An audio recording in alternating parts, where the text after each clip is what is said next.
স্বামী স্ত্রী দুজনেই যদি জান্নাতে যায় তাহলে তারা কি এক জান্নাতে থাকবে নাকি আলাদা জান্নাতে থাকবে? স্বামী স্ত্রী দুজনে যদি জান্নাতে যায়, দুজনকে দুই জান্নাতে দিলে তারা সুখে থাকবে না এক জান্নাত দিলে সুখে থাকবে? কি বলেন?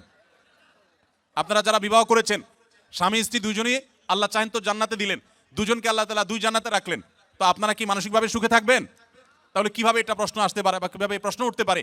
মনে রাখবেন, স্বামী স্ত্রী উভয়ে যদি জান্নাতে যান, আল্লাহ তাআলা উভয়কে একসঙ্গে রাখবেন। শুধু তা নয়, জান্নাতি যে হুররা থাকবেন, এই হুরদের সবার নেতৃত্বে থাকবেন তার স্ত্রী।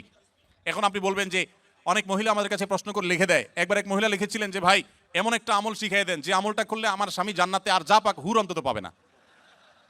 তো আমি উত্তরে বলেছি, দেখুন বোন, দুনিয়াতে যেরকম সতীনের প্রতি একটা দুঃখ, কষ্ট, জেদ, ক্ষোভ এটা থাকে, পৃথিবীর সব মেয়েদেরই থাকে। আল্লাহ এভাবে সৃষ্টি করেছেন, কেউ আসলে শেয়ার করতে চায় না, স্বাভাবিক।